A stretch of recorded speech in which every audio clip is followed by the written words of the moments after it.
No, because like I've been so busy with work and then planning out this trip and then of course reviews and stuff like that too. So that's why I'm just like, but it's like I knew, see, I knew the top 35 on my head. It Right. was 50 to 36. I was kind of struggling with and stuff like that. But I picked some controversial choices too. Oh I'm shit. interested in seeing it. Yeah. Yep, I picked some controversial choices. By the way, did you see the DJ mix this morning? Huh?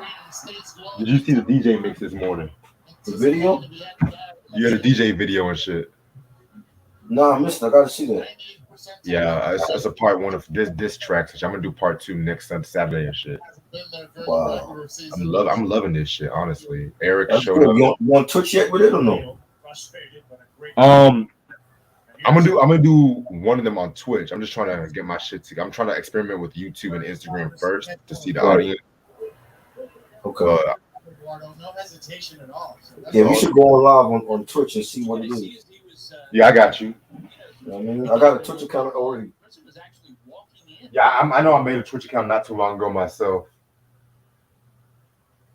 I just thought that was only for like video games and shit.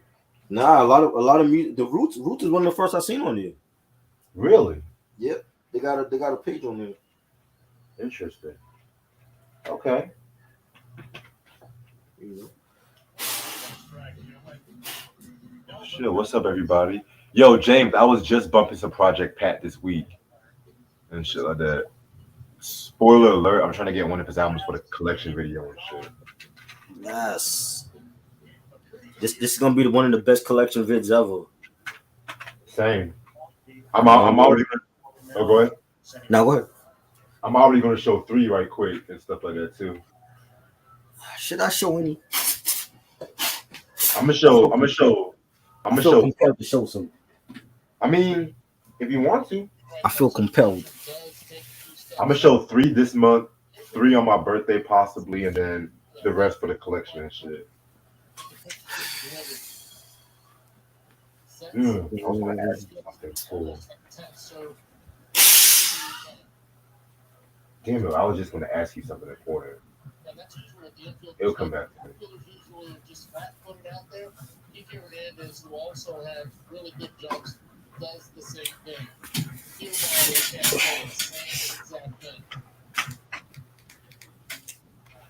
It don't mean a thing if you look at that swing.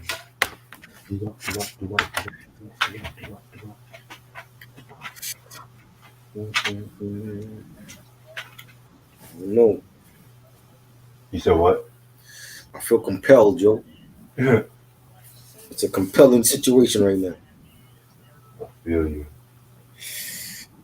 Top 50 MCs. What? How many we doing tonight? We're gonna do up to 26, the first half.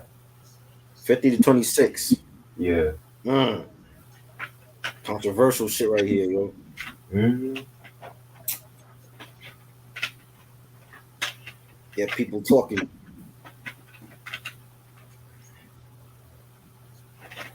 I love it. I love it. Hell yeah. And then the second part is when? Next Saturday?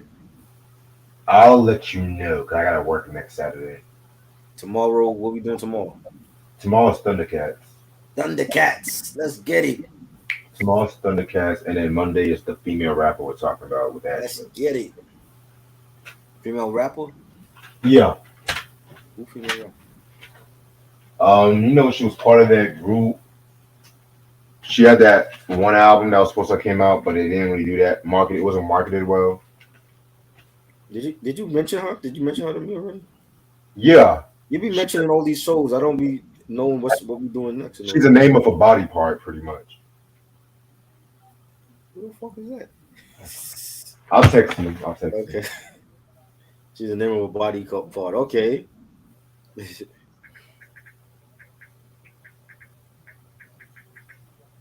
Just texting you. Top 50 MCs. Let's get it. All-time list.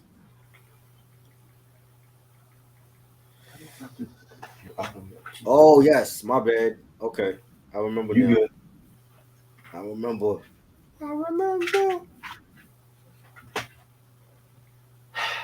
so tired. It's been a long day today. And I gotta go back out too. You going back out? Yeah, I'm gonna go to some kickback, and then I'm gonna go chill with Aisha for the night. Okay.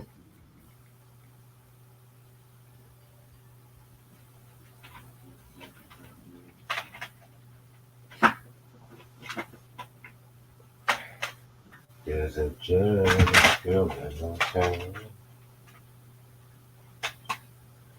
There's a judge feeling no time.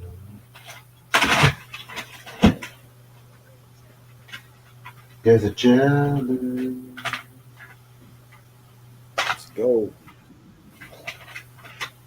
I hate doing this crap. Alphabet side in my CD stuff.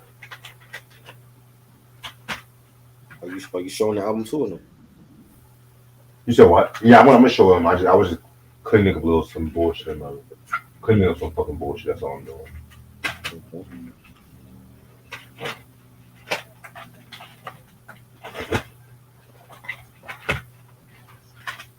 This nigga Kanye. I'm tired of thinking about Kanye and his white life. Yeah, what Kanye said something about Mace today? What did you say about Mace?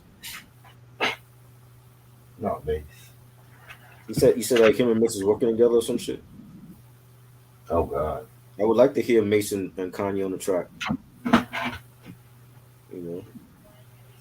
Well, I bet you that concert he's gonna be showing off his ass. That concert I'm gonna go to and shit. What's that? The one with Kim Warner and Jadakiss, he's gonna be Oh, showing the that. 3-headed monster joint? Yeah. Of course he is. Of course. It's Kanye. It's Mace. He ain't been out there since what, the No Way Out tour? That was what, 97, 98? So he ain't been on no tour since then. He gotta show his ass. I'm tired of his ass too. I never seen him in concert. Get your jiggy.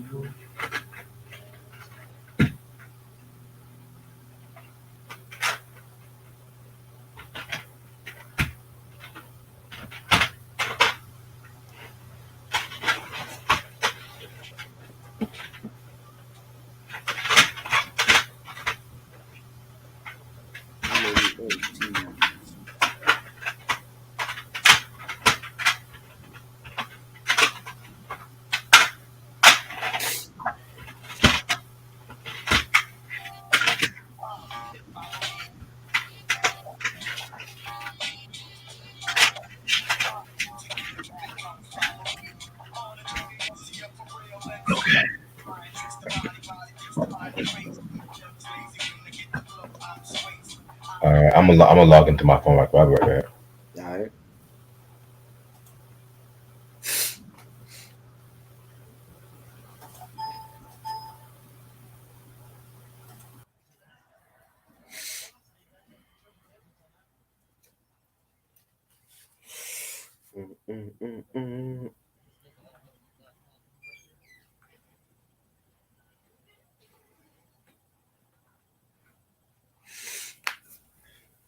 That's good, Cruz.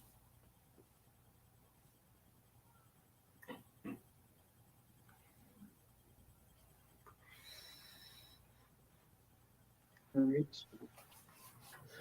good. You look good over here, man. What's goody? What's goody? Y'all can hear me, right? Yes. Okay, I'm about to start this here. What's up, YouTube? How's everyone doing today? Sword back to the building. I'm on the strong with you. Yeah, what up? This is going to be the first part of our top 50 favorite MCs and stuff like that. Yeah. Before I start, I definitely want to show some of the albums I got in my collection and stuff like that. I only want to show 3, just to let y'all know and stuff too. I went a little CD shopping today too, so first album I got. This album is pretty dope album. It's from this R&B group and stuff like that came out in 1983. It's the SOS Band with On the Rise. Nice. I got that on vinyl. We're gonna discuss that at some point. Yes, at some point. It's Classic album. Yeah, it's their fourth studio album. This was produced by Jimmy Jam and Terry Lewis, way before they did shit with Janet Jackson and stuff like that too. You know what I'm saying? Singles album is known for "Tell Me If You Still Care," "Just Be Good to Me." They did a cover of "Who's Making Love." I fucking love this album. I mean, SOS Band, they were like a funk, electro funk kind of group. You know what I'm saying? If you guys love groups like Midnight Star and things of that nature, you guys would definitely love them and stuff like that too. Right. Yeah, man, they were definitely on some other shit. You know what I'm saying? Like they would definitely have like a more futuristic sound with this album and stuff like that too. Um, Tell Me If You Still Cared. I mean, that's been sampled so many fucking times. Yes. Music and stuff like that too. You know what I'm saying? Tell me. This album is kind of out of print actually, but this is actually a Mhm. 2013 Oh, reissue nice. and stuff like that. Is that It was, the what they call that shit? The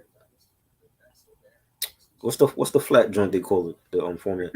Digipack. The digipack. That's the digipack. It's like a booklet. Yeah, I guess, yeah, that's dope. yeah, man. It was like for like $4. I was just like, wow, yeah. Yeah. So I cannot find this album on streaming whatsoever. So Nope. Not on thank God streaming. thank God I finally got this.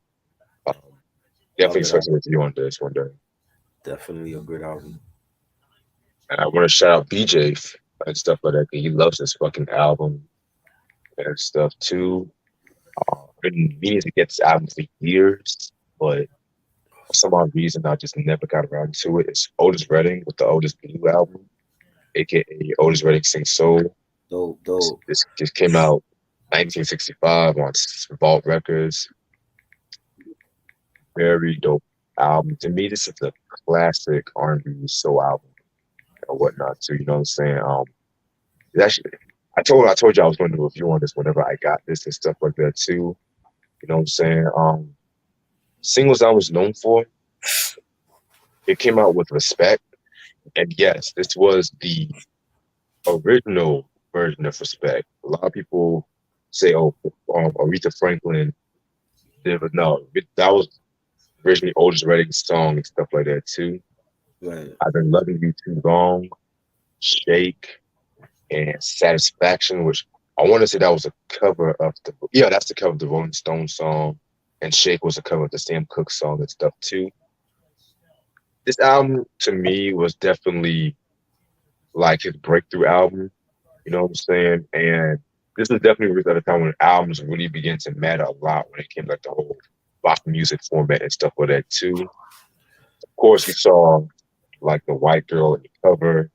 You know, this is around a time when like a lot of labels they felt like if they put white people on album covers from like soul artists and stuff like that, it will get better marketing, better crossover success, which it actually did. Excuse me. It actually did get crossover success too, because I think in about the next year or the year after, he performed at the Monterey Pop Festival. That was the same festival where you had like the Who. I want to say Jimi Hendrix was there, Janis Joplin. So he definitely had like a following with the rock music, with the rock audience and stuff too. You know what I'm saying? So Right. what's having your collection? I love the song "Rock Me Baby." That's my fucking shit. You know what I'm saying? Yeah, man, fucking classic album. Dope. And the last album I'm going to show y'all is the vinyl. I got this about a couple of months ago when I was at Carolina Soul. It's Calloway compilation sings Heidi Heidi Heidi Ho. Um, I don't. I want to say this album. It's a compilation. I don't know exactly the year this album came out, honestly, because I don't know. Like I actually don't know what year this came out. I tried looking on Discogs with no luck. I probably oh, it says 2013, but I don't think it was 2013 Right. and stuff too. But yeah, Calloway. For those who don't know, he was a jazz artist. You know, that whole big band era and stuff like that too. You know what I'm saying? Um, she was known for songs like Be the Moocher, My Darling, She's Terrific, and stuff like that too. You know what I'm saying? He also was an actor too, where he appeared on, of course, Porty and Best and shit. You know what I'm saying? Um, very dope. I really just got this because I needed to see some jazz and stuff like that too. I haven't heard everything he's put out, but I'm so glad you got this one. So yeah, got Calloway, Heidi ho. All right, so I got all that out the way. You think you have something to show too or not? Yeah, I'm gonna show. I'm gonna show three. Okay. This just came in the mail yesterday. Haven't even opened it. Nirvana Greatest Hits. Oh shit. Rest in peace, Kurt Cobain. Imported. This is the import. That's why it took so damn long to get here. Yeah. You know, they got all their hits on here. You know, In Bloom, Heart Shaped Box, Lithium, Smell Like Teen Spirit. You know, Sliver. Only song I didn't have on here was my favorite was Something in the Way, but definitely I love Nirvana, so I'm gonna check that out next week. Um, Also got in the mail Korn's third album, Follow the Leader, classic album. Mm, Love this album, a classic new metal group and album, and you know they had the Slim Kid Trey from the Far Side is on here. You had Ice Cube is on this joint. Really love this joint. This definitely love the album cover as well. The back cover. Really love the illustration for this. So I'm glad I got this finally. And last but not least, I got Apollo Brown and Joel Ortiz, Mona Lisa. One of his best albums. We did a review on this last year. Great production. You know, Joel Ortiz is one of the best underrated lyricists from Brooklyn. And you had joints like Cocaine Fingertips and That Place. You know, Timberland Up. You know, My Block. You got a joint with Royce the 5'9". So definitely one of my favorite Apollo Brown albums. The other joints will show in December. got you. A lot more shit that's coming. Got you. Yeah. Well, without further ado, let's get this shit started. Let's just knock this out.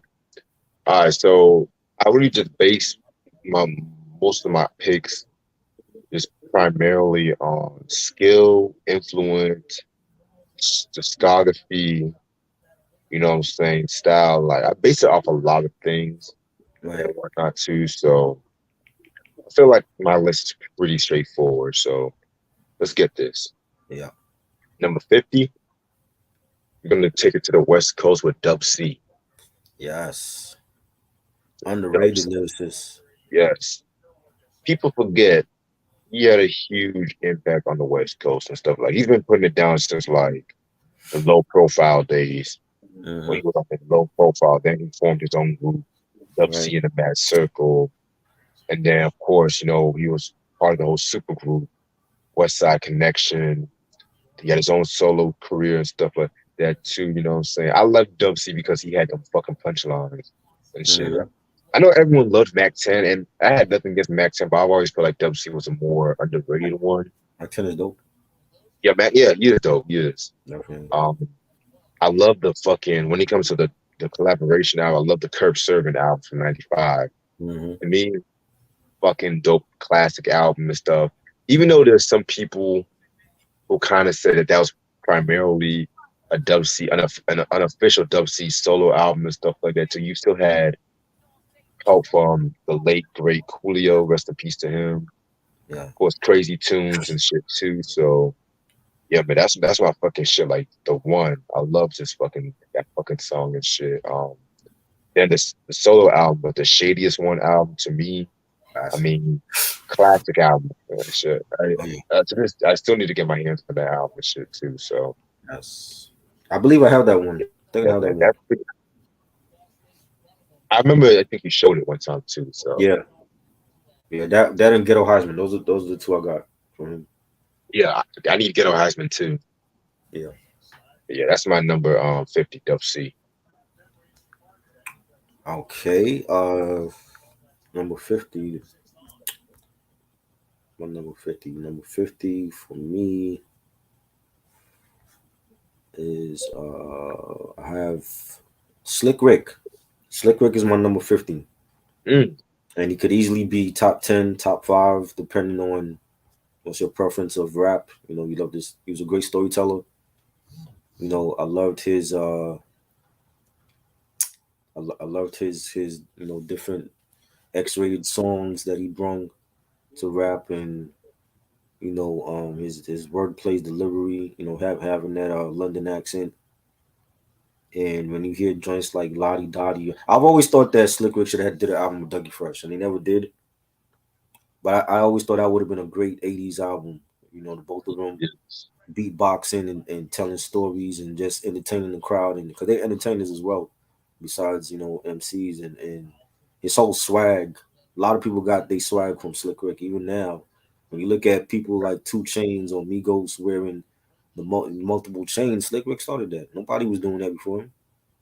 You know what I'm saying? And he was rocking big medallion shit, not little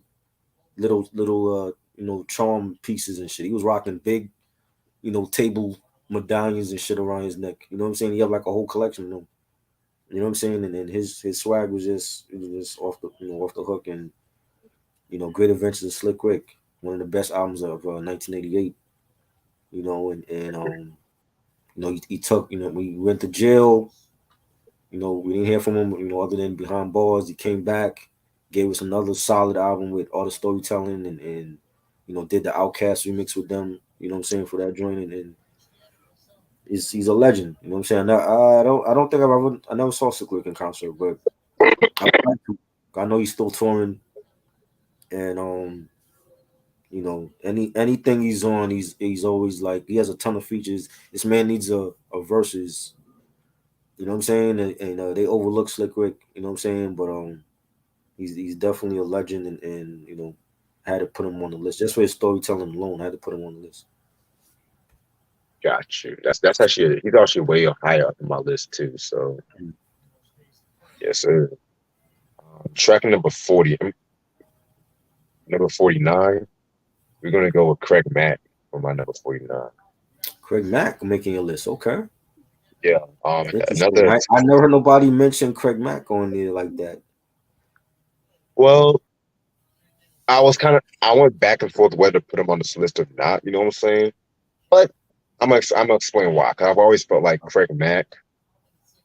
He was definitely the most stylistic when it came to like the bad boy artist in terms of rhyming. Like he had Yeah, a very unorthodox rhyming style. It wasn't as rugged as Redman, but it wasn't as energetic as Busta. right. It was just something in between, which I fucking loved. Mm, And one of the main things about MCing is the energy, bringing the energy. And for a short time, he definitely brought the energy and the flavor and whatnot too. And I'm mm, not just talking about the shit he did with Bad Boy. I'm talking also about the shit he did also with EPMD when he yeah. was known as MC Easy Hmm. and stuff like that too. Right. To this day, I still wished him and Sermon would have done some more shit together, but to each his own. Right. You know, of course, the Project Funk the World album, which I don't care what no one says. That album's a classic album. I don't give a fuck what no one Definitely. says. Definitely. I mean, I love Ready to Die. I love Biggie, but come on, man. I'm not gonna act like Biggie was the only one on Bad Boy and shit too. You know what I'm saying? It's to me, it's of course the two Biggie albums, Right. Flavor Project Funk the World, and Black Rob's Life Story and shit like that. If you just want Yeah. that fucking hard hip hop, like, In Mace Holland World, classic. well, I mentioned those four albums because it was just like strictly hip hop. Like I like Harlem World, don't get me wrong, but you could tell there was like more of a pop lean to it. You know what I'm saying? Right. But not trying to like knock Mason down and anything like that. But in terms of song, I think my favorite Fred Mac song, which pretty much might be surprising to y'all, is probably Real Raw with the Days of My Life sample, like dun Yeah. dun dun dun, and then he was flowing on that fucking track. Yeah. And he's also a dope producer too. He also produced some dope shit. You know what I'm saying? So yeah, Right. man. He's my 49 pick. Rest in peace, Craig Mack. The way how he went out is sad as fuck. That's all I gotta say. Rest in peace. Rest in peace, Craig, man. Classic album. Definitely. 49 for me is Brooklyn's finest, AZ. Underrated. I think he's the most underrated New York MC. The most slept on. You know what I'm saying? I love Cormega. Him and Mega to me are the most underrated from New York. But AZ discography to me is flawless. He has many albums that were solid that went under the radar. You know, due to the record label not promoting them right, and you know, he already had that co-sign from Nas on Illmatic with Life's a Bitch. You know, visualizing the realism of life in actuality. Just the way he started off that song was just dope, and he had a smooth delivery. Any track he was on was real smooth, real melodic flow, and his wordplay was great. You know, and he still managed to maintain and give us bangers for over 25 years. You know what I'm saying? And whether I know a lot of the fans wanted the Nas and AZ album we never got, but AZ is really his own artist. He wasn't waiting around for Nas, for to do any album with him and all that, and he went out on his own and did his thing. Though or Die is a classic. A classic, one of the best in '95. Classic album. Give Me Yours and More Money, More Homicide, Sugar Hill. Ho Happy Jackie. So many bangers on that album, man. And he kept giving us heat. Pieces of a Man, another great album. Asiatic, another great album. Nine Lives, one of his most underrated albums in the Right. 2000s. You know what I'm saying? And he just kept hitting us with the albums. He had a couple of mixtapes, mad features, with some of the best. You know what I'm saying? And he had to make the list. You know what I'm saying? I always felt like this man, he was real low key. You don't hear about him in no drama. You know what I'm saying? No scandals. He just, do him, and he's been still hitting us. We did a review for Do or Die 2 last year. That was great. One of the best albums of last year. And yeah, man, salute to AZ. Dope. That's a dope pick right there. Shit. I think my next pick, my number 48, I'm gonna have to go with Earl Sweatshirt. Mm, okay. And again, this one is probably another surprising one. So I know people have their love-hate relationship with the Odd Future and shit, but Kendrick, he was the better artist, but Earl was the better lyricist. And one thing I loved about Earl is like he took y'all into very d- dark and disturbing stories in a weird way and stuff like that too. Right. Like 2013's Doris, fucking classic Nah, album. I love that. Classic. That to me is his best album. Out of any other album I've heard from him, that's his best Mm. shit. I don't know, man. That one I actually like Sick too. You like that I one? do. See, I I, didn't I didn't care for that. That like except for the two Alchemist joints, I ain't really care. And it was a shorter album too. yeah, man. But I definitely hear what you're saying and stuff like that too, because I know like it was like a lot more melodic Mhm. too. You know what I'm saying? But Right. I definitely like Earl Sweatshirt because he has like a very monotone kind of style and stuff like that. But at the same time, he very deep if you like listen to him like that shit. Mhm. I love the song Molasses with RZA. That was pretty sick and stuff like that too. You know what I'm saying? I definitely love like anytime like him and not Kendrick, him and Tyler used to go at it stuff like that too. So Earl Sweatshirt, man, definitely one of the best lyricists out today and stuff too. Yeah, All right, number 48. I got Razzcast. Always loved this dude, man. One of the best lyricists from the West Coast. And his debut, Solar Nice, we discussed that. A classic, great album. And his wordplay and his punchlines. His whole delivery he was just a spitter. You know what I'm saying? Like right.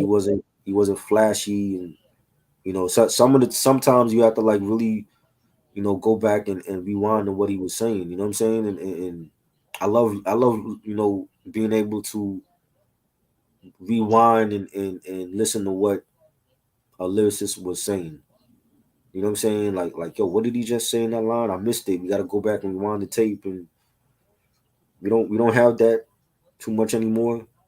But Rascals is definitely one of those spitters where you have to go back and listen to some of the shit he was saying, though. You know what I'm saying? And Yes.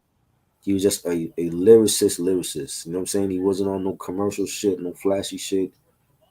You know what I'm saying? It's like if you appreciate bars and underground hip hop, that was him. You know, and again, another lyricist that's still doing it, still dropping heat, 25 years later. Assassination to me was a dope album, underrated. Mm, You know what I'm saying? Most a lot of his projects went under the radar. A lot of he did mixtapes as well. I know he was like out, like he was like a fugitive on the run from the cops and shit. And he was still dropping like shit. I remember listening to he dropped like a Christmas EP or some shit a couple years ago. I remember hearing that, and he dropped the Soul on Ice 2 joint. That had a couple bangers. It wasn't as great as the first one, but he's still dropping music in this even in this decade, and he got to get his flowers, man. He's been dope. yeah, a lot of the MCs you mentioned, they're way high up in my list and shit. So Right. it's pretty interesting. Um, hmm. Number 47, Lord Infamous from 3 6 Mafia. Mm, Hmm. Had to give somebody from 3 6 Mafia some love and stuff like that too. So I took it to probably, in my personal opinion, one of the more lyrical members from the collective and shit too. I was so close to putting Gangsta Boo. I was close to putting her, but I felt like Lord Infamous to me was the most stronger lyricist. right. That's one of the main reasons why I loved early 3 6 Mafia. I was an early 3 6 Mafia and shit too. You know what I'm saying? Like the dark production. I felt like his voice too. His voice and his style definitely fit a lot of those dark productions they were doing. Mystic Styles. His verse on Now I'm High from Yeah. Mystic Styles. Oh my shitty ass god. Mhm. Um, yeah, man, I definitely fuck with him and stuff like that too. You know what I'm saying? Rest in peace. We lost him way too fucking soon from a heart attack Right. and shit like that. You know what I'm saying? So his rhyming style probably influenced a lot of people from the South, from fucking David Banner to even the Migos and shit too. So leave that right there. All right, number 47, another West Coast legend, Corrupt, Young Mm, Gotti, one of my favorite okay. lyricists. To me, he made Dog Food a classic. Like when you had Daz production, that G Funk sound, banging beats and the bass lines and the synthesizers and with Corrupt's lyrics, that was a match made in heaven. What he that song New York alone caused controversy with his lyrics. You know what I'm saying? When Right. you hear, it's the incredible, the lyrical. You can't be me like Nisi. To see me is gonna take a miracle. Mm, This man doesn't get his props, and I don't understand why. With things about fucking Kendrick in the game, I don't get it. Game ain't fucking with him lyrically. He might have a hell, better discography than Corrupt, but bars, he ain't fucking with Corrupt. Ain't too many people fucking with him in his prime. 'Cause now I don't really hear. I don't hear it no more from him. I know he's been on drugs and shit, and I think that had a lot to do with it. But in his prime, '90s Corrupt, nobody was seeing him. I Like agree. he made Dog Food a classic. You know what I'm saying? And he had many memorable verses. I love this verse on Ain't No Fun and you know the stuff he did on the Chronic and on Doggy Style and Murder Was the Case, and this man is a West Coast legend, man. We gotta give him his props while he's still alive, and Streets is a Mother, his best solo album. You know what I'm saying? And he's dope. I've always been a fan of his stuff, and he's not even from Cali. He's from Philly, but it's like he made his money in out west. You know what I mean? And I loved his lyricism, and I respect lyricism no matter where they from. North, south, east, west. Another country, wherever. So he definitely making my list. Got you, bro. Love corrupt. Number 46, Pasta Muse of De La Soul. Great. Yes, to me, the most underrated MC in hip hop.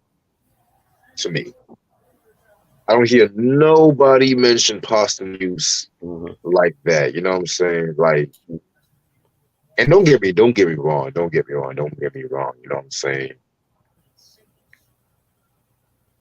He's definitely an MC. Like when it comes to his rhyming and his concepts, he's definitely a lot more abstractual. Like he was more abstractual than Tip, if Right. that makes sense. You know what I'm saying? But it was to me the voice. It was the voice. It was the swagger. To me, his best rhyming came from the Stakes Is High album. Down syndrome. Oh, Down syndrome. Dog Eat Dog. Man, he dropped some of his best rhymes on that fucking project, and to this day, I'm just still astonished how not a lot of people go to his influence when it comes to people like Common, Kanye when Kanye was actually good. But hey, you know, All right. My number 46, Queen Latifah. ooh, Definitely enjoyed Love Queen Latifah. What she meant for women in the game and in hip hop, and you know presenting herself in a positive light that we don't see anymore, and just carrying herself like a queen, like how a queen should, and touching on different topics that was needed for hip hop and from a women's perspective. right. And when you have a joint like UNITY and she's talking about how men degrade women, and how women should be carrying themselves. The way that she started off that track, instinct leads me to another flow. Every time I hear a brother call a girl a bitch or a hoe, trying to make a sister feel low, all of that's got to go. Just that whole there's a so many messages in that song. You know what I'm saying? And she is why she's a legend. You know what I'm saying? It's the way that she carried herself, and everything every endeavor that she's done, what I'm saying, and just put her on a different plateau from everybody else. And she Latifah had bars too. Like Latifah's Had It Up to Here was one of her best lyrically. Nature of a Sister. Like there's so many joints that she was on that she just killed it. You know what I'm saying? And you know, um she'll always be one of my favorites. Like she is the queen for a reason. Like she definitely, Hall of Famer. You know what I'm saying? And it's a lot. It's women. It's women that could spit, but they don't got nothing memorable to their resume. You know what I'm saying? Like Lady of Rage could spit, but her album wasn't no great album. You know what I'm saying? And Kim and Foxy, this verdict is still out on them writing their own lyrics or not. You know what I'm saying? Yeah, but Latifah had ghostwriters. She had Apache write some of her shit too. Yeah, but we didn't. It wasn't like all the time. Like there was never like a question mark about her compared to Little Kim and Right, other right. women out. You know what I'm saying? Yeah. Like we know Latifah gets busy. Like there was never like she great, but you know what I'm saying. So you know she everything that she's done, she just did it in a class. She did it with respect. You know what I'm saying? She had class, and she didn't get too raunchy with her lyrics or too lyrical. Like she presented it the way that anybody can listen and follow and understand what she's saying about in the song, and she's a legend. Here you on there. All right. Number 45 is MC Ren. Yes, Ren. One of the best when it came to NWA, in my opinion. He definitely did his thing on the rhyming. Like I always felt like he was just the shit starter of NWA. Like Right. anytime he started off the song, you knew it was gonna be like on some gangster kind of shit. You know what I'm saying? and not just a rapper, he's also a dope writer too. You know, him and Cube pretty much wrote the most of like Straight Outta Compton, Easy Does It, and stuff like that too. Then he ended up doing other Easy E writing for him and shit too. Um, my personal favorite album he's ever done was the Shock of the Hour album and stuff too. But my favorite project might be the Kiss My Black Ass EP. Right. You know what I'm saying? Because I love Final Frontier. Right up my alley. Oh my God. If that was a full fucking album, man, God damn it. And yeah, I'm never going to talk more about MC Ren. I'm trying to get the Shock of the Hour album. Right now, I only got the Kiss My Black Ass EP, but we'll eventually talk about that one day and stuff like that too. So yeah, man. MC Ren, that's my number 45. All right. I got number 45. I got Rick Ross. Oh shit. Ross, my favorite artist from down south. You know, and the thing is, I didn't even like him when he first came out. Uh-huh. Like you know what I'm saying? I remember seeing like the video for Push It and Blow, and he grew on me. He definitely one of those artists that grew on me over the years. And I think it was like that time when he was beefing with 50, like what was that, like 09? Yeah. And when him and 50 was beat, but he was still putting out better music than 50 at that time. You know what I'm saying? Like 50 was, you know what I'm saying, like clowning him every day, but Ross was putting out the better albums. You know, Port of Miami, Trill, Deeper Than Rap. My favorite, Teflon Don, God Forgives I Don't. Like every album was a banger. You know what I'm saying? And I'm like, yo, like 50 could talk shit all he wants. Ross is putting out the better music, and you know that's when I really started became like a fan of his. Like once Deeper Than Rap came out, I'm like, yo, this shit is banging. You know what I'm saying? And he had like a dope flow. He didn't sound like a Florida cat. You know what I'm saying? Like, you know, he was, doing features with everybody. He had everybody on his albums. He had the production. You know, and it came to the point like even when Vlad was doing that whole Nas is a bad beat picker shit, and I remember people, hearing people say that, oh, Ross should be executive producing his albums and all that because he got an ear for beats, and you know what I'm saying, like his wordplay was the features. I love one of my favorite joints that he did was with Kanye on the Devil in the New Dress joint. You know what I'm saying? Like he killed Yep. that track. You know what I'm saying? You know, Yep. that was like one of my favorite verses. Like just the way he sounded on that beat. You know, I shed a tear before the night's over. God bless the man. I put this ice over. Getting Tupac money twice over. Still a real nigga. Red Coogee sweater dice roller. Come on, man. Like that flow. I love it. I love it. I don't see the Biggie comparisons at all. I know me. I mean, I felt like a little bit. He tried to act like he was like Biggie, but his Biggie's flow and his flow is different. You know what I'm saying? And All right. he just dope to me, man. Like his discography is solid. Like I said, I don't, he's done joints with everybody. You know, features, remixes, all that shit. You know what I'm saying? He has a great ear for beats, and I fuck with him. So Ross definitely on the list. I feel you on that. I might do a little cheat sheet since I'm running a little low on time. Let's just stop this maybe at 11 o'clock. Or whatever we don't finish, we'll just continue on with the rest. Is that cool with you? All right. You should. All right. But yeah, Rick Ross, I mean, he definitely grew on me too. I remember when he first came out, I wasn't a big fan of him either. Um, Number 44 is DMC from Run DMC. No.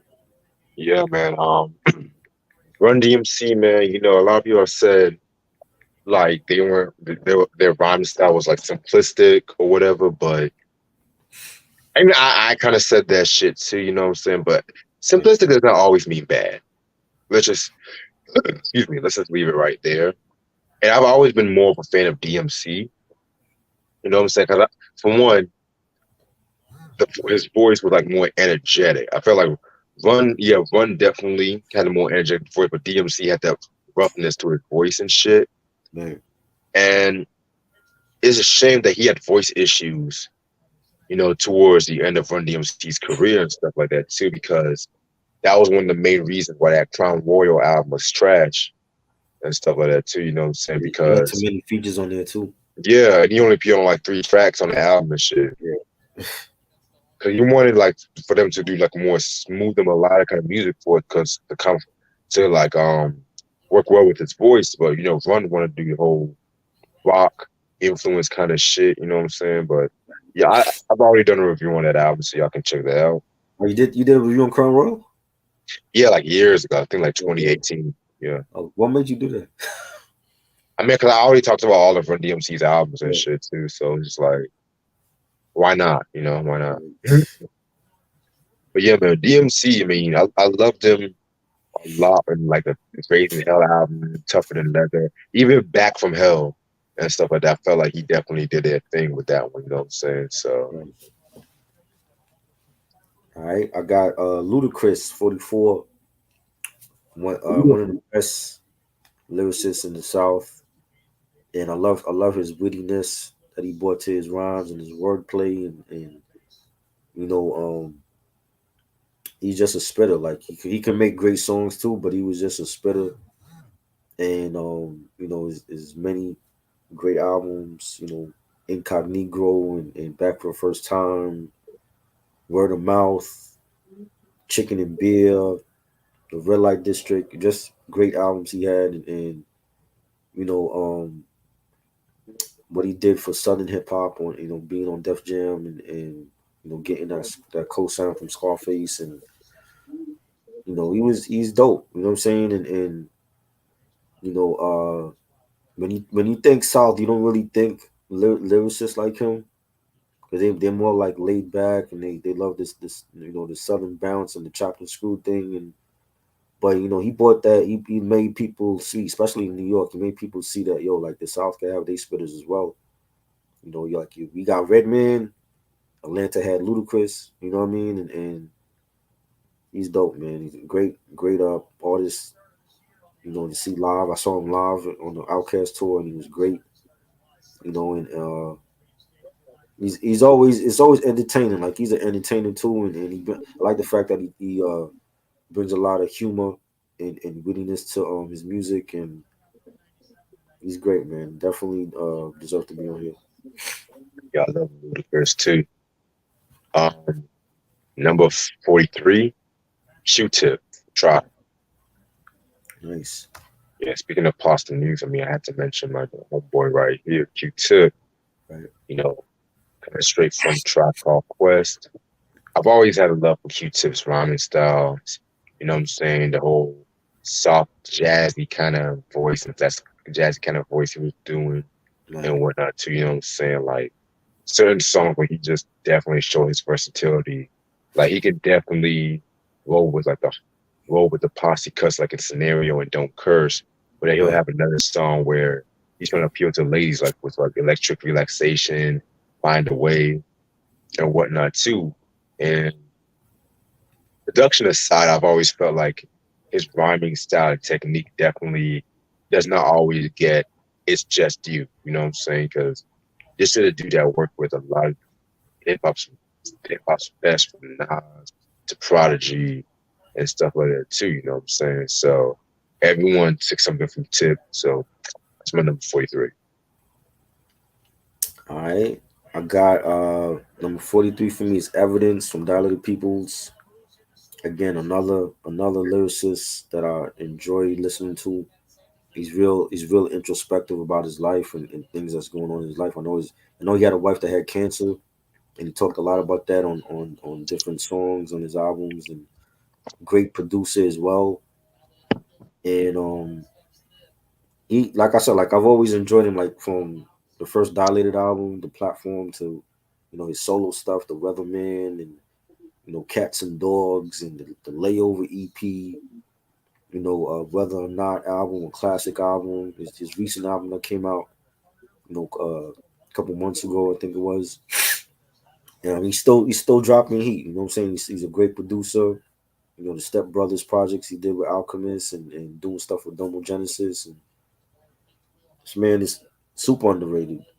You know what I'm saying? And you know, the fact that he can take a step back from Dollar the Peoples and go out on his own and you know do his own thing is just I love it, man. I love his wordplay and any beat that he's on, he just kill it. You know what I'm saying? It could be a melodic beat, it could be a a street type of joint, and I definitely fuck with him, man. Definitely. So evidence is on this list. That's a dope pick. Even though I'm not the biggest Dilated People's fan and shit, Right. I hear a lot of people mention evidence in their top C's and stuff too. Um, number, where we at? 42? Okay. AZ. AZ, you know what I'm saying? Afternoon Caesar, you know. One of my favorite MCs of all time, especially consistency, you know what I'm saying? I've always felt like, again, you know, he had like a lot of stuff saying in his lyrics and shit too.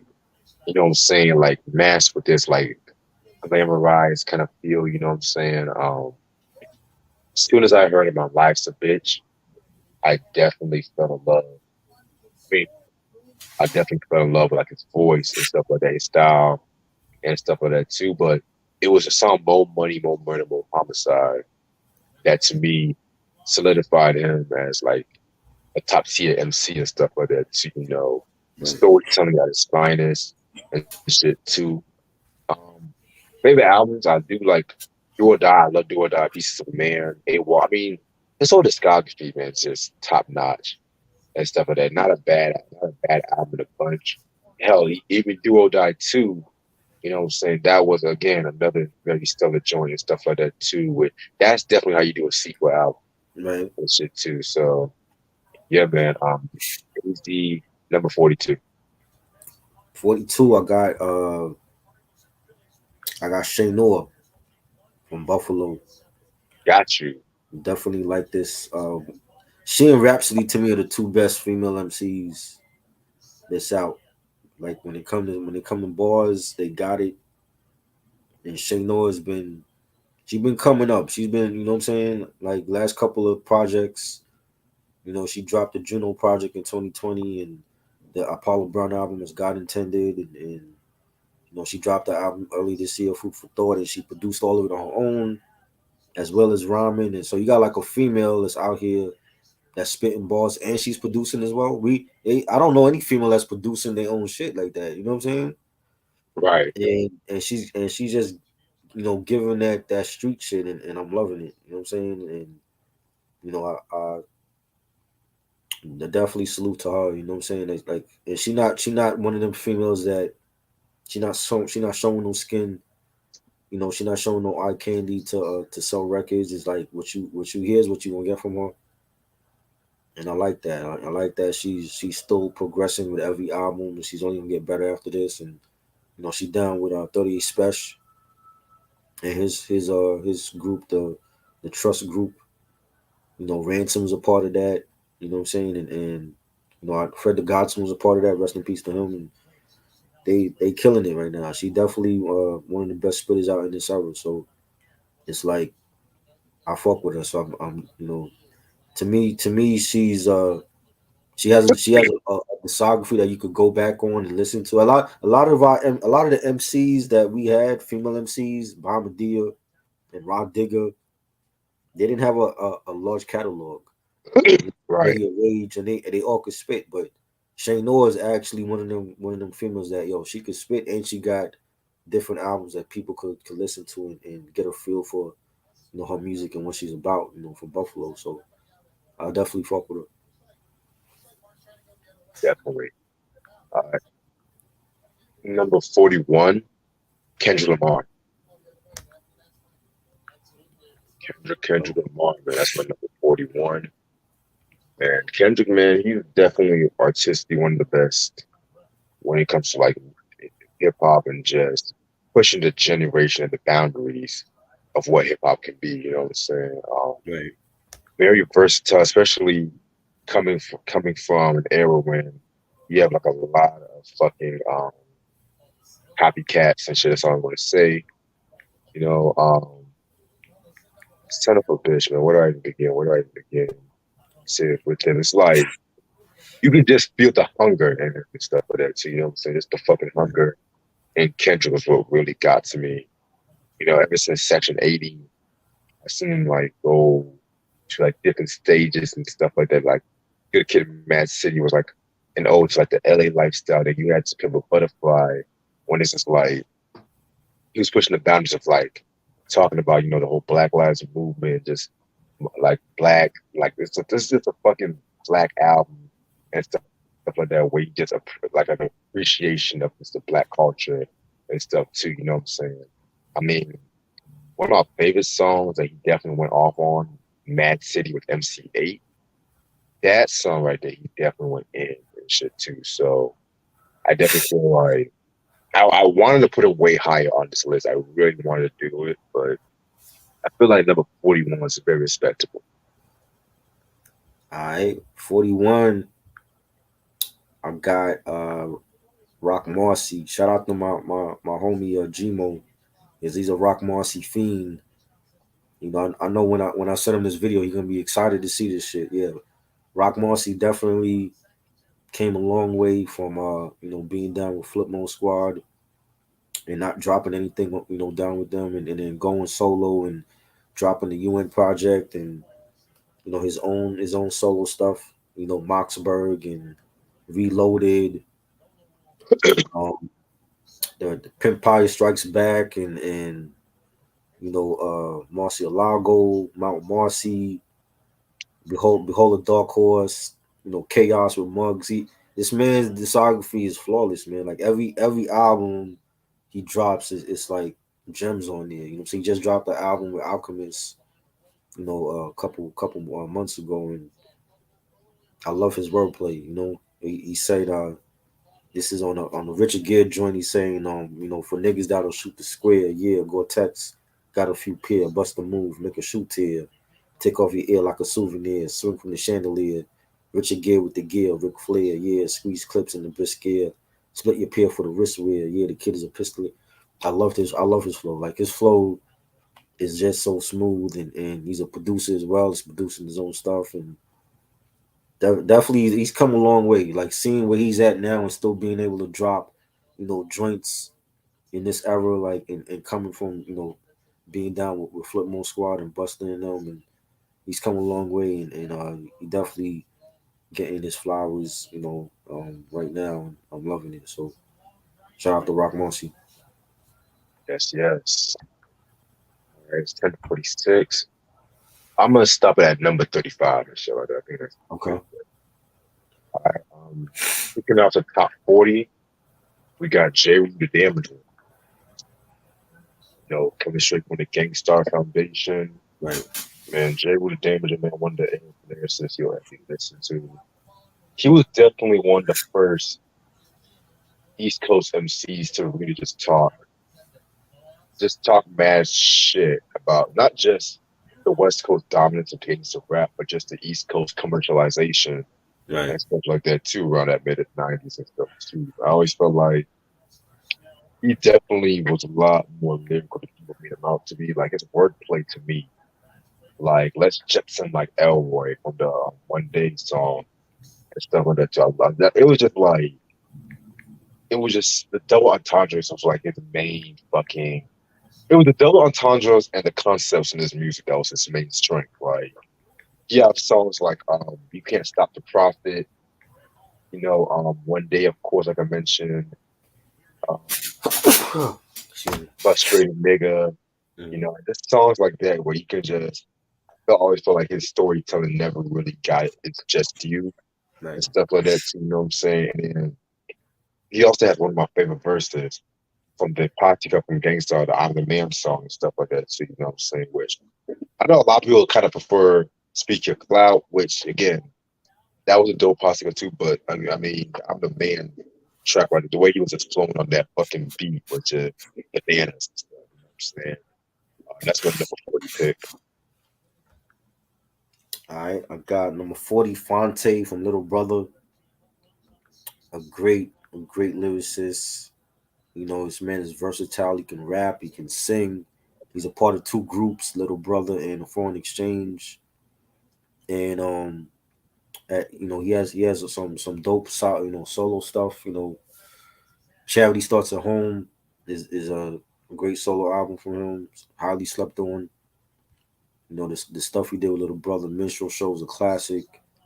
And I love the fact that he's another MC that's real introspective about his lyrics and what's going on in his life, and talking about love and relationships, and being an artist, and what goes on with being an artist. And it's just like everyday life. He's like one of them everyday life MCs that he can make a song about a bad day, just having a bad day at work, and it'll still be entertaining and dope. You know what I'm Right. saying? And I love the So fact that he's versatile, and you know, again, like just coming from Carolina, it was like, yo, like they from Carolina, you wouldn't even notice it. Like, you know what I'm saying? mhm, The group reminded me more like a tribe. They're like more of a tribe sound, yeah, and both him and Pooh was just dope ass spitters, and I think people gravitated to Fontaine more because he is versatile. Like, you don't have to, if you get him on one of your songs, he don't have to rap. He could sing. He could just be in the chorus and sing. You know what I'm saying? And I love the stuff he's done with Foreign Exchange and Nicolay, and a great artist. And a lot of people say that Drake got his style from Fonte. I don't hear it. You know what I'm saying? Because I don't think Drake rhymes like Fonte at all. You early know what Drake. I'm saying? I think it'd be like early Drake. Early, like So Far Gone. Yeah, I, that I Drake. still don't hear it though. I don't. I mean, maybe he did, but I don't lyricism. I don't hear it with Drake and Fonte. I think Fonte is way above him. Oh, But I agree. he's dope. I've always loved his wordplay, and tying. He has a knack for tying a lot of different things together with what he's saying, double entendres and stuff, and he's dope. Definitely dope. Number 49, 39 is Jadakiss. You know what I'm saying?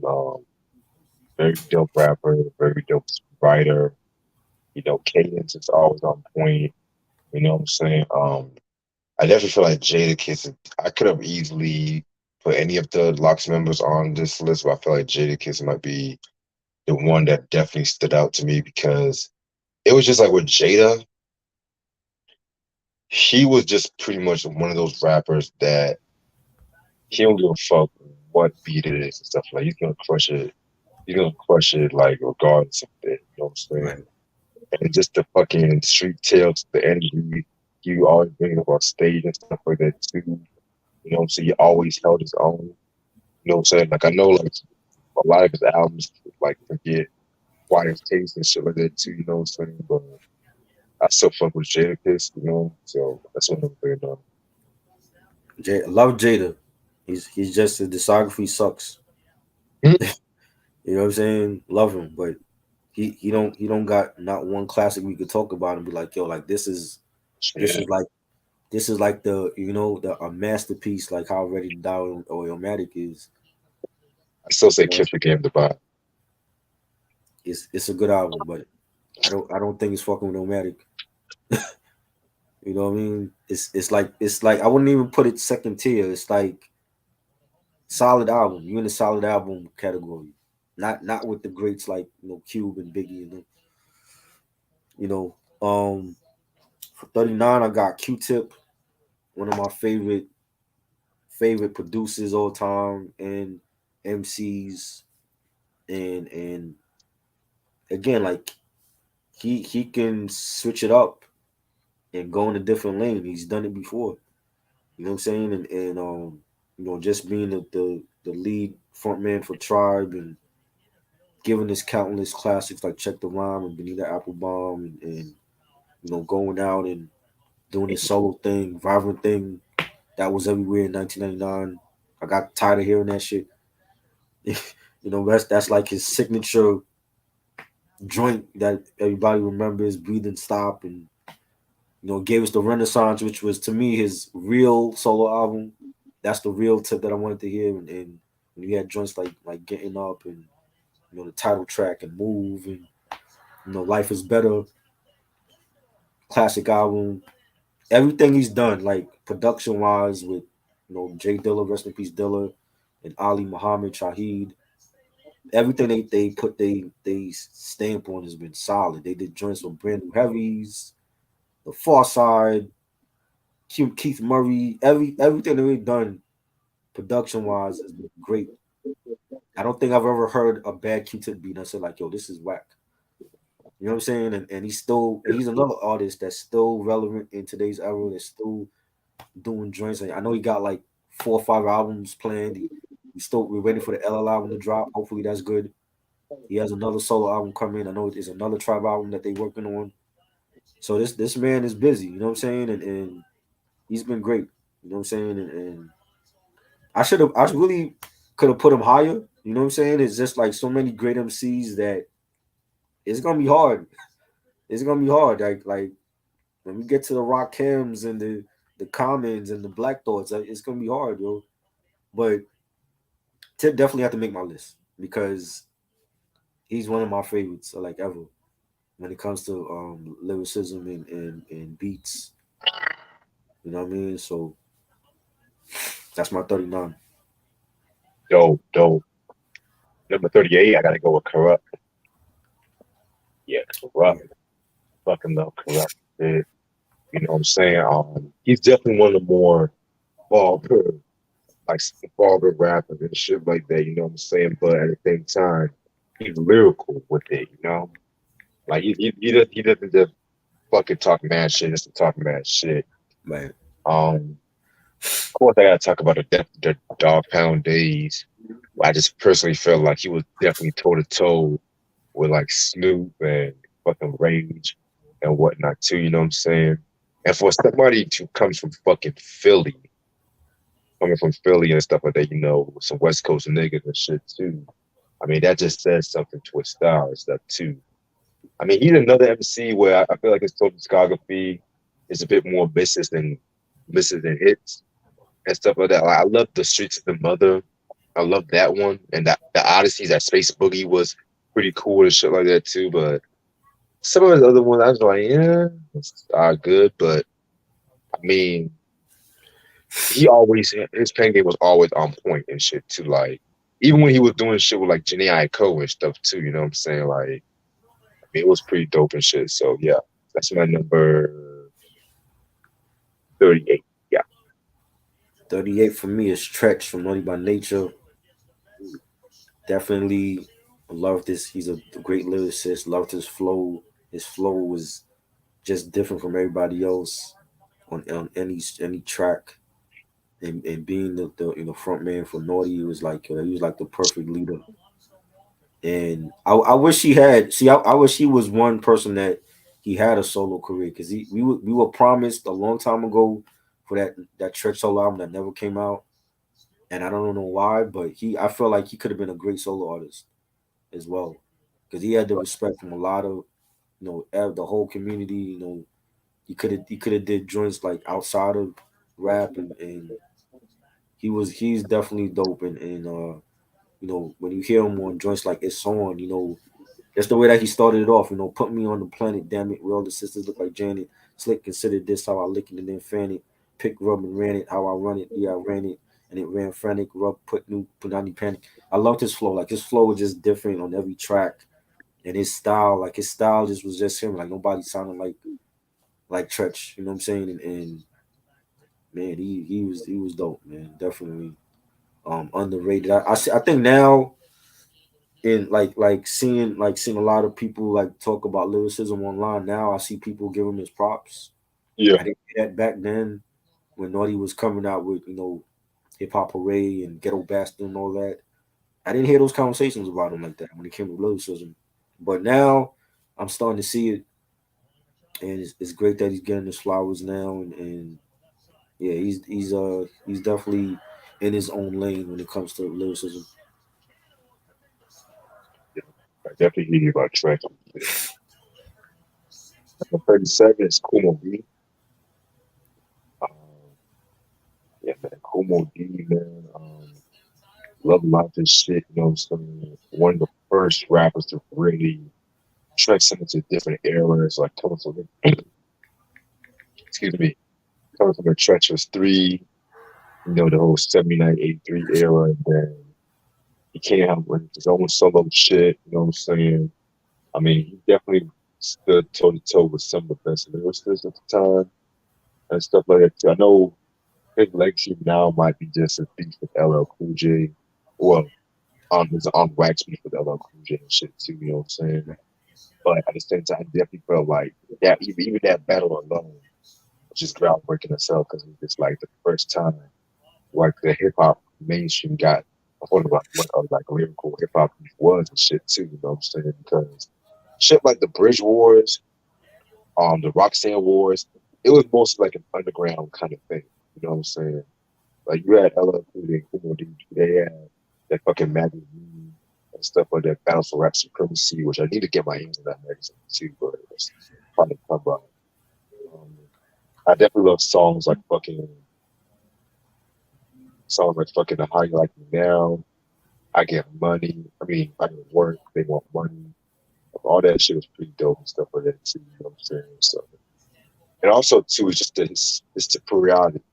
His superiority was just it was very different. Like he was like a black man with an educated black man with power and shit too. So I guess that's what I liked about it. So that's my number 37. Number where we at? 37. Yeah. 37 for me is Ransom from Jersey. Love Ransom. I remember listening to Ransom when he started with the A Team, him and Hitchcock, and when they came out with the Hardwood Classics mixtape, when they were down with DJ Clue and Desert Storm, and then they broke up, and he went on his own, and was dropping the mixtape stuff, and Street Cinema mixtapes and shit. And man, like he's another artist that's come a long way. Like seeing him with the A Team, and then going out on his own and doing mixtapes for years, being an independent artist, and now being down with 38 Special, and seeing how he's just blowing up with every project, and I'm loving it. You know what I'm saying? Like he came out with an album earlier this year that was banging. His lyricism again, like his punchlines, and he talks a lot about his life growing up and the struggles he went through, and he's been great. He's definitely underrated in my opinion. When you hear him spit and he says like most nights a bottle of Rusperado suppress the sorrow, but still I'm spitting with the best bravado. When shit is rocky, you gotta test the heart that's in the chest of Drago. Damn, but even Obama left Chicago. His lyricism has always been dope, man. Like he's definitely one of the best spitters in the game right now, and he's finally making the projects to go along with it, and definitely had to make my list. You know what I'm saying? Because I love to hear lyricism, and I love to hear everything that he's saying on a different beat. And he's killing it right now. All right. All right. And we're just gonna end this off with this last one for 36. Most Def. That's my number 36. Okay. Saying again, he's somebody I wanted to go way higher, but this list was hard as fuck, man. Shit, I don't even gonna lie, this list was hard as fuck. See, Most Def, man, he's definitely one of the most philosophical rappers I've ever heard and shit like that, you know what I'm saying? Right. He definitely like laid the groundwork for a lot of like the backpack. I hate using this term too. The backpack rappers. That's not even what is that anyway? Who started that label? I don't even fucking. They I don't. started doing that shit with Kanye because Kanye at that time who was wearing like the polos and the backpack, and it was like I call it white. It's like white people just call it safe rap. You know what I'm saying? I call it. This is people label shit that they don't understand. When they fear shit and you don't understand it, they label it something. So because they can't understand the whole culture, they label this gangster rap or backpack rap or nerdy rap. There's no such thing. You know what I'm saying? Like all these stupid labels for shit. I don't buy into all that. That's just for Exactly. people that the casual fan that they can't understand the culture. You know what I'm saying? So, well, Kanye's rapping like this, so he must be this, and nah. Yeah, man. He never like using that rap kind of level and shit like that too. But one thing I liked about Most Def was just how unapologetically Brooklyn he was and stuff like that too. You know what I'm saying? Like when you hear him spit, you go back to the time like the lyricist lounge and shit like that. You know what I'm saying? That whole poetry slam kind of ordeal. You know what I'm saying? Black on Both Sides to me is a fucking masterpiece. I love everything what Omi says to rock and roll. You know what I'm saying? Love. You know what I'm saying? Hell, even the New Danger. I love New Danger too. You know what I'm saying? Because a lot of people want to be all like, "Oh, New Danger is a bit too. It's not like hip hop." But these are the same people. They would trash the New Danger, but they will praise the Love Below and stuff like that too. Which Right.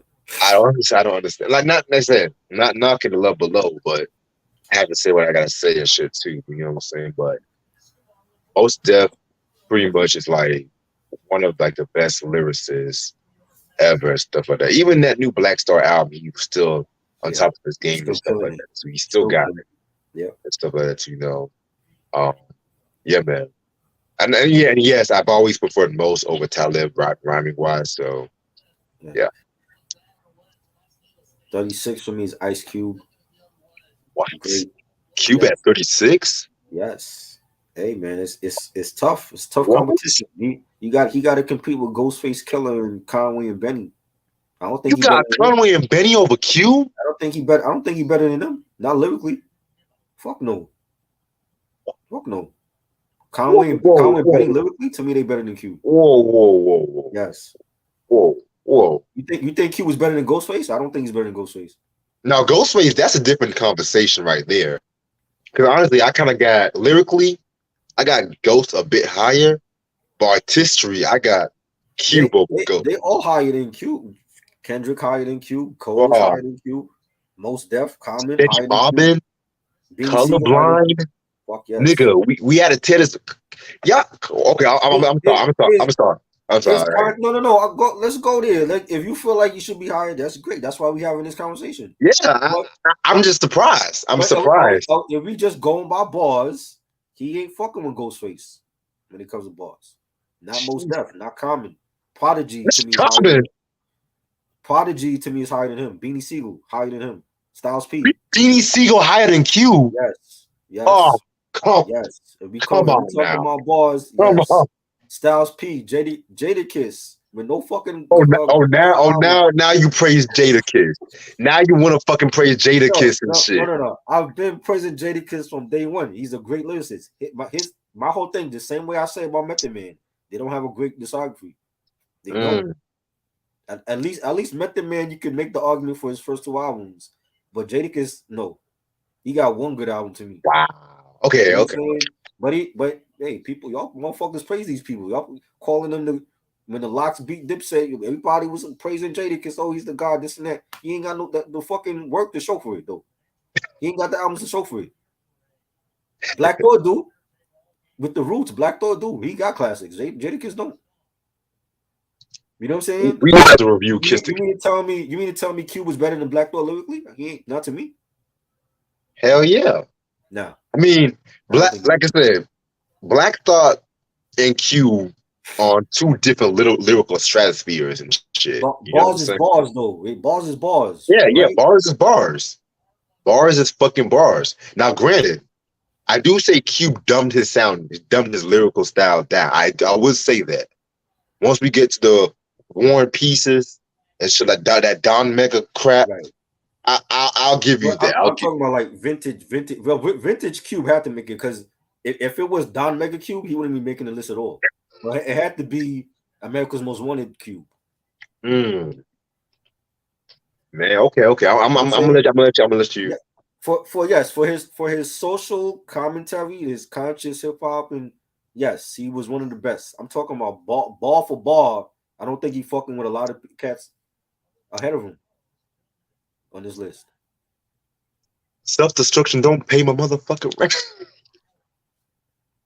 He was great. Wow. Is he better than Curious One? He better than Rakim?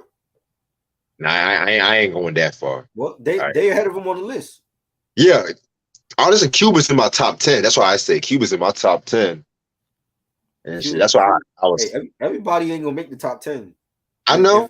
If somebody make number 11, they're gonna feel people are gonna feel like we're kicking them to the curb or something. Like if Big L make number 11, God forbid, and he's not in the top 10, I'm gonna hear you're gonna hear. Oh, why Big L not in your top 10? Everybody Well, can't make the top 10. well, honestly, L is not in my top 10. Honestly, so If I put Big L in and I kick Big Pun out, it would still be an issue. So you know what I'm saying? yeah. Cube is great. He's great for vintage Cube from Kill It Will EP to Lethal Injection. But so yeah, he was great. But I don't. Interesting. There's a lot of MCs that I think are better than Cube. You know what I'm saying? And at least for me, And I respect that. I was just surprised and shit. You know. John Dicton said Cube is better than Beanie Siegel. Ball for ball, I don't know. I think Beans was better than him lyrically. Mm. When Beans was in his prime, when he was dropping the truth and the reason, the becoming, I don't think not a lot of people other than Jadakiss was fucking with him at that point. I feel you on that. But yeah, man. I'm just gonna end this off right here because I do gotta get ready to go out and shit too. But yeah, man. I know we got like a lot of shit we're doing next week. Not like a lot. We can probably do this Friday. He got The 4 next Friday. classics. He do. He got 4 classics. So do Black Thought. Next Friday. So do Black Thought. So do Buster. You know what I'm saying? So do Jay-Z, Nas, Pac. Is he better than them? Wait, Pac got 4 classics? How many classics you feel like Pac got? So to be honest, I feel like he got 3. I like Strictly for My Niggas. I like that one. I won't call it a classic, but it's a damn near classic. Is Q better than Jay-Z and Nas? They got 4 classics. Is he better than them? But yeah, man, we can do this next Friday and shit if you want. Yeah. Yeah, man. Thank y'all so much for the love and support y'all giving us today and stuff like that. You know what I'm saying?